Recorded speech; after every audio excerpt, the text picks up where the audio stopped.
भक्तजनों, माताओं, बहनों, सादर जय श्री कृष्ण। हमारे YouTube चैनल में आप सभी का बहुत बहुत स्वागत है। मैं हूं आपके साथ आचार्य धर्मेंद्र शास्त्री। आज हम आप सभी को हरतालिका तीज तीजा व्रत की दिव्य और ज्ञानमयी कथा सुनाने जा रहे हैं। इस कथा को अंत तक सुनिएगा और सुनने के बाद अधिक से अधिक लोगों को शेयर भी करिएगा। बोलिए शंकर भगवान की जय, पार्वती माता की जय। भाद्रपद माह के शुक्ल पक्ष की तृतीया तिथि को हरतालिका तीज का व्रत रखा जाता है। विवाहित महिलाएं इस दिन 24 घंटे का निर्जला निराहार व्रत रख करके पति की लंबी आयु की कामना करती है। इस व्रत को सौभाग्यवती माताएं, कुंवारी लड़कियां, विधवा महिलाएं, परित्यक्ता माताएं बहनें पूरे निष्ठा और भावना के साथ में व्रत का धारण करती है। रात्रि जागरण करके भगवान शंकर जी एवं माता पार्वती का विशेष पूजन अर्चन करती है। इस बार हरतालिका तीज का जो पर्व है वो बहुत ही खास संयोग लेकर आया है, जो माताओं बहनों को कई गुना अधिक लाभ देगा। हरतालिका तीज का जो व्रत है इस बार 18 सितंबर 2023 सोमवार के दिन है और सोमवार का दिन बाबा भोलेनाथ का दिवस होता है। सोमवार के दिन बाबा भोलेनाथ माता पार्वती के साथ में पृथ्वी पर भ्रमण करते हैं और ऐसे शुभ समय में जब माताएं बहनें हरतालिका तीज का व्रत रखेगी तो उन्हें बाबा भोलेनाथ एवं माता पार्वती का भरपूर आशीर्वाद प्राप्त होगा तथा उनके घर में सुख शांति समृद्धि का आगमन होगा। इस बार तृतीया तिथि का आरंभ 17 सितंबर 2023 को दोपहर 11:09 से हो चुका है, जो कि अगले दिन यानी 18 सितंबर 2023 को दोपहर 12:08 पर तृतीया तिथि समाप्त हो जाएगी। इस प्रकार सूर्योदय व्यापिनी जो चतुर्थी युक्त हरतालिका तीज रहेगी वो 18 सितंबर 2023 सोमवार के दिन ही रहेगी। इसी दिन सभी भक्तजनों और माताओं बहनों को व्रत रखना चाहिए। व्रत का आरंभ 18 सितंबर 2023 सोमवार के सूर्योदय सुबह 6:28 से लेकर के 19 सितंबर के सूर्योदय 6:29 तक व्रत जारी रहेगा। यानी कुल मिलाकर के 24 घंटे का निर्जला निराहार व्रत रहेगा। व्रत आरंभ करने के पहले कई क्षेत्रों में सर्गी का विधान है। वैसे भी आप व्रत शुरू करने के पहले यदि चाहें तो आप जल पी सकते हैं, फल या फलाहार कर सकते हैं, कोई दोष नहीं है। और कई क्षेत्रों में ऐसी परंपरा है कि ससुराल अथवा मायके से सौभाग्य की वस्तुएं आती है, जैसे साड़ी, कपड़े, बिछिया, पायल, गहना इत्यादि सारी वस्तुएं आती है।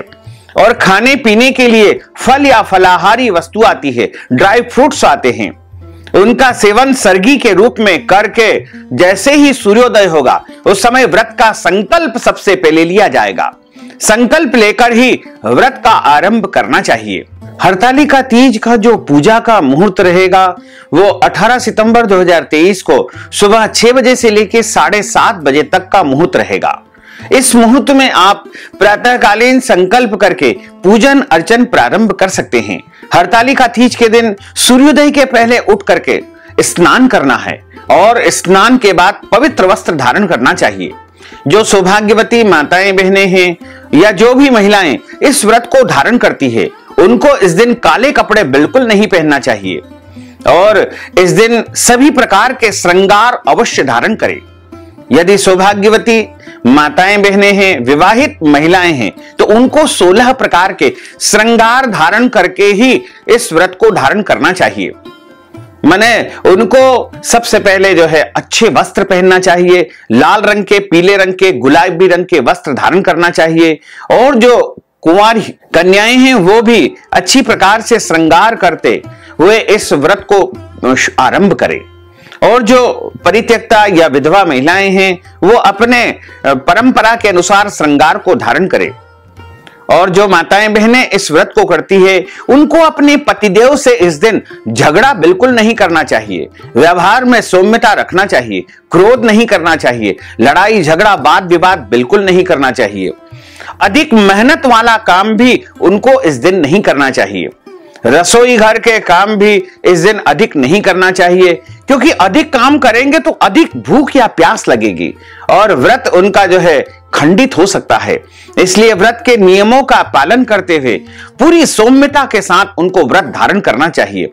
पांव में मेहंदी लगाने का विधान है, महावर लगाने का विधान है, मांग में सिंदूर अवश्य लगाएं, मंगलसूत्र धारण करके रखना चाहिए, पांव में पायल और बिछिया भी पहनना चाहिए और इसी प्रकार जो जो श्रृंगार सौभाग्यवती माताओं बहनों को करना चाहिए उन सभी को धारण करके ही इस व्रत को करना चाहिए। और यदि कोई माताएं बहनें बीमार है, व्रत धारण नहीं कर सकती है, वो केवल इस कथा का श्रवण कर लेंगे, हरतालिका तीज महात्म का श्रवण कर लेंगे तो भी उनको व्रत का पूरा पुण्य प्राप्त हो सकेगा।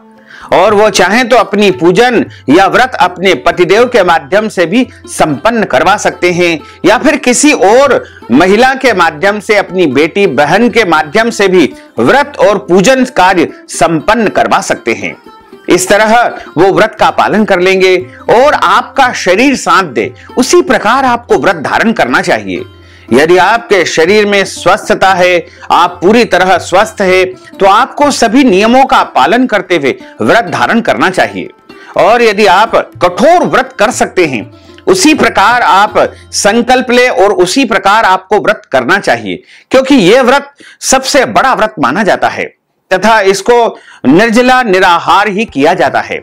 इसमें जल भी नहीं पिया जाता है और फलाहार भी नहीं किया जाता है। पूरे दिन निर्जला निराहार व्रत करके शाम को प्रदोष काल में पूजन अर्चन संपन्न होगा। 18 सितंबर 2023 को प्रदोष काल का जो मुहूर्त रहेगा वो शाम को 6:23 से लेकर के 6:48 तक लगातार रहेगा। वैसे प्रदोष काल का जो समय है वो अलग अलग क्षेत्रों में अलग अलग प्रकार का हो सकता है। वैसे इस व्रत में सुबह के समय आप पूजन कर ले, लेकिन शाम को जरूर पूजा करें। 4 प्रहर की पूजा का विधान है। पहले प्रहर की पूजा शाम को 6:23 से शुरू होकर के रात को 9:02 तक रहेगी। दूसरे प्रहर की पूजा रात 9:02 से लेकर के 12:15 तक होगी तथा तीसरे प्रहर की पूजा 12:15 से शुरू होकर के 3:12 तक रहेगी। चौथे और अंतिम प्रहर की पूजा अगली सुबह 3:12 से लेकर के 6:08 तक होगी और उसके बाद जैसे ही सूर्योदय होगा वैसे ही आप व्रत का पारणा कर लेंगे। यानी सभी जो पूजन पाठ की वस्तुएं हैं उनको प्रसाद के रूप में वितरण कर दे और खीरा ककड़ी से व्रत का पारणा करने का विधान है। सूर्योदय के समय खीरा ककड़ी खा करके और इस व्रत का पारणा किया जाता है। इस बार हरतालिका तीज के दिन रवि योग है, इंद्र योग है, महासंयोग सोमवार का सबसे बड़ा निर्मित हो रहा है और यह व्रत सोमवार के दिन आने से माता पार्वती को समर्पित रहेगा। ऐसे में हरतालिका तीज से देवादिदेव महादेव अत्यधिक प्रसन्न होंगे और भक्तों को मनचाहा फल प्रदान करेंगे। इंद्र योग 18 सितंबर 2023 को सुबह 4:28 से आरंभ होकर के 19 सितंबर को सुबह 4:24 तक रहेगा तथा रवि योग जिस दिन रहता है उस दिन सारे दोषों का वह समन कर देता है। 18 सितंबर 2023 को 12:08 से लेकर के 19 सितंबर की सुबह 6:08 तक रवि योग रहेगा। हरतालिका तीज के दिन कई वस्तुओं को खाने की मनाही हमारे शास्त्रों में बताई गई है, लेकिन आप अपने शरीर की क्षमता का ध्यान रखते हुए, अपने स्वास्थ्य का ध्यान रखते हुए इन वस्तुओं को खाने पीने का नियम धारण करें, क्योंकि शरीर की रक्षा करना हमारा सबसे पहला कर्तव्य होता है। तो आप जैसा बन पड़े वैसा आपको व्रत धारण करना चाहिए। ये जो नियम हम आपको बताने जा रहे हैं वो माता पार्वती जी ने भगवान भोले बाबा को पति रूप में प्राप्त करने के लिए कठोर तप किया था और सारे नियमों का पालन किया था।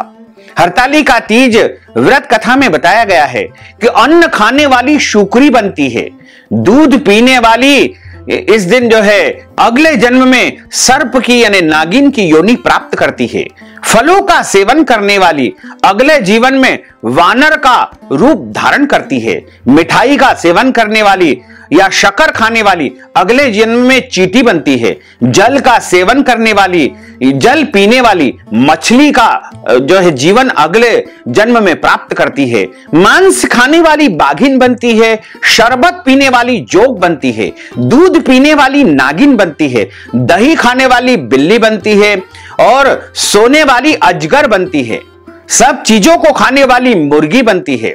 इस दिन व्रती महिला को किसी भी तरह का भोजन या अन्य पदार्थ ग्रहण नहीं करना चाहिए। अन्न की प्रकृति के अनुसार उसका अगला जन्म उस योनि में प्राप्त होता है, इसलिए इस व्रत को तोड़ा नहीं जाता है। इस दिन महिलाओं को रात भर जागना जरूरी होता है, क्योंकि 4 प्रहर की पूजा इसमें संपन्न होती है और जो महिलाएं रात्रि जागरण नहीं करती है उनको अगले जन्म में अजगर या मगरमच्छ की योनि प्राप्त होती है। व्रत के कड़े नियमों का पालन यदि आपका शरीर साथ देता है तो आपको करना चाहिए, और यदि किसी कारणवश आप इतने कठिन नियमों का पालन नहीं कर पाते हैं तो पूजा अर्चना करके, कथा का श्रवण करके फल या फलाहारी वस्तु ग्रहण कर सकते हैं। लेकिन ध्यान रखें, इस दिन किसी भी परिस्थिति में अन्न का सेवन आपको नहीं करना चाहिए। और यदि हमारे द्वारा जाने अनजाने में कोई नियम टूट जाते हैं, गलती हो जाती है, तो भोलेनाथ से आप क्षमा याचना जरूर मांग लेना। अब हम आपको हरतालिका तीज की दिव्य और ज्ञानमयी कथा सुनाने जा रहे हैं। बोलिए शंकर भगवान की जय, पार्वती माता की जय। गुरुर् ब्रह्मा गुरुर्विष्णु गुरुर्देवो महेश्वरा, गुरुः साक्षात् परब्रह्म तस्मै श्री गुरुवे नमः। सच्चिदानंद रूपाय विश्वोत्पत्त्यादिहेतवे तापत्रय विनाशाय श्री कृष्णाय वयं नमः। अवंतिकायां विहितावतारा मुक्ति प्रदानाय च सज्जनाना, अकाल मृत्युः परिरक्षणार्थं वंदे महाकाल महासुरेशं, वंदे महाकाल महासुरेशं, वंदे महाकाल महासुरेशं। मृत्युंजय महारुद्र त्राहि मां शरणागतं, जन्म मृत्यु जरा व्याधि पीड़ितं कर्म बंधनैः। बोलिए शंकर भगवान की जय, पार्वती माता की जय। एक समय की बात है, सूत जी महाराज शौनकादि 88,000 ऋषियों के सामने बैठे हुए हैं। ऋषिगण बोले कि हे सूत जी महाराज, आपके श्री मुखारविंद से आज हम सभी हरतालिका तीज व्रत की कथा का श्रवण करना चाहते हैं। सूत जी महाराज कहते हैं कि एक समय भगवान भोले शंकर बोले कि हे गौरी, पर्वतराज हिमालय पर स्थित गंगा जी के तट पर तुमने अपनी बाल्यावस्था में 12 वर्षों तक अधोमुखी होकर के कठोर घोर तप किया था। इतनी अवधि तुमने अन्न न खा करके, पेड़ों के सूखे पत्ते चबा करके दिन व्यतीत किए थे। माघ के महीने में विक्रांत शीतलता में तुमने निरंतर जल में प्रवेश करके तपस्या की थी। वैशाख की जला देने वाली गर्मी में तुमने पंचाग्नि से शरीर को तपाया था, यानी 5 प्रकार की अग्नि जला करके उसके बीच में बैठ करके तुमने कठोर तपस्या की थी। श्रावण की मूसलाधार बरसात में खुले आसमान के नीचे बिना अन्न जल ग्रहण किए तुमने कठोर तप करके समय व्यतीत किया था। भगवान भोलेनाथ कहते हैं कि हरतालिका तीज व्रत के कठिन नियम तुम्हारे पिता तुम्हारी कष्ट साध्य तपस्या को देख करके बड़ी दुखी हुए, और उन्होंने एक समय की बात है, देवर्षि नारद जी का तुम्हारे पिता के घर आना हुआ, और देवर्षि नारद जी ने आखिर की तुम्हारे पिता से कहा कि स्वयं महाविष्णु नारायण जी आपकी कन्या का वरण करना चाहते हैं। तो तुम्हारे पिता अत्यधिक प्रसन्न हो गए और उन्होंने कहा कि जब स्वयं महाविष्णु नारायण जी मेरी कन्या को वरण करना चाहते हैं तो उसमें संशय क्या है, मेरी सहमति है, आप जाकर कह दीजिए। तब नारद जी ने जाकर के भगवान नारायण से कहा कि प्रभु, राजा हिमांचल अपनी कन्या का वरण आपके साथ करना चाहते हैं। तब महाविष्णु अत्यधिक प्रसन्न हुए और उन्होंने कहा कि यदि स्वयं राजा हिमांचल अपनी कन्या मुझे प्रदान करना चाहते हैं तो इसमें कोई संशय नहीं है, आप जाकर कहिए कि मेरी सहमति है। इस प्रकार नारद जी ने आकर के राजा हिमांचल से भगवान विष्णु जी के द्वारा दिया गया संदेश सुना दिया। उसके बाद जैसे ही देवी पार्वती ने इस बात को सुना कि मेरे पिता मेरा विवाह विष्णु जी के साथ करवाना चाहते हैं, लेकिन मैं तो अपने पति के रूप में भगवान देवादिदेव महादेव को मान चुकी हूं और केवल उनसे ही विवाह करूंगी। यदि उनसे मेरा विवाह नहीं हुआ तो मैं अपने प्राणों का परित्याग कर दूंगी। इस प्रकार यह बात मैंने अपनी सहेली को बताई। बाबा भोलेनाथ कहते हैं कि तुमने अपनी सहेली को यह बात बताई और तुम्हारी सहेली तुम्हारा हरण करके जंगल में ले गई। वहां तुमने 12 साल तक कठोर तप किया। इस कठोर तपस्या को जब करते करते बहुत दिन व्यतीत हो गए तो तुम्हारे पिता तुम्हारी खोज में निकल गए। देखते हैं कि बड़े भारी जंगल में तुम कठोर तपस्या कर रही हो। तुम्हारे पिता ने यह देख करके बड़ा दुख हुआ, उन्हें बड़ा क्लेश हुआ। तब एक दिन तुम्हारी तपस्या तथा पिता के क्लेश को देख करके तुम्हारे हृदय में जो है भगवान भोलेनाथ प्रकट हो गए और तुम्हें तथास्तु का वरदान दे दिया। तब तुम्हारे पिता ने भी तुम्हारी बात को मान लिया और कहा कि बेटी तुम निश्चिंत रहो, मैं तुम्हारा विवाह किसी और से नहीं स्वयं देवाधिदेव महादेव से ही करूंगा। इस प्रकार तुम्हारे पिता ने तुमको वचन दिया। तुमने अपनी तपस्या को पूर्ण कर लिया और इसी व्रत के प्रभाव से, इसी तपस्या के प्रभाव से तुमको मेरा अर्धासन प्राप्त हुआ और तुम मेरी अर्धांगिनी के रूप में, पत्नी के रूप में मुझे प्राप्त हुई है। तो भगवान भोलेनाथ कहते हैं कि देवी, जो भी महिला इस व्रत को करती है उसके जीवन में सुख शांति समृद्धि तो आती ही आती है, लेकिन उसका यदि दुर्भाग्य है तो वो भी समाप्त हो जाता है। उसके जीवन में सौभाग्य की प्राप्ति होती है। उसके जीवन में किसी भी प्रकार से कोई कठिनाई नहीं आती है और उसके पति की लंबी आयु होती है। इस प्रकार इसी व्रत को करने के कारण ही तुम मेरी पत्नी के रूप में मुझे प्राप्त हुई हो। इस प्रकार सभी महिलाओं को इस व्रत को अवश्य रखना चाहिए। जिसने एक बार इस व्रत को धारण कर लिया है उसको पूरी एक निष्ठा के साथ में ईश्वर को साक्षी मान करके आजीवन इस व्रत को करना चाहिए, क्योंकि इस व्रत को करने से महिलाओं के जो भी पाप दोष होते हैं, पीड़ाएं होती है, वो नष्ट हो जाती है और देवाधिदेव महादेव की कृपा उनके जीवन पर सदैव बनी रहती है। बोलिए शंकर भगवान की जय, पार्वती माता की जय।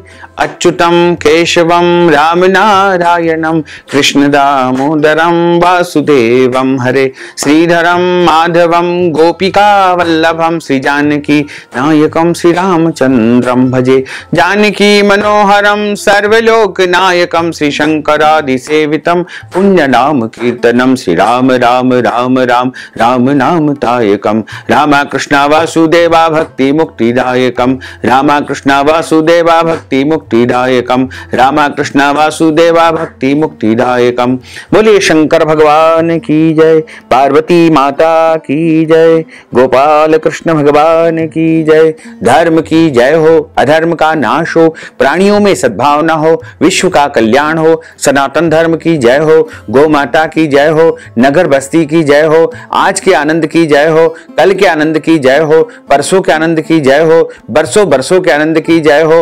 ओम नमः पार्वती पते, हर हर महादेव हर।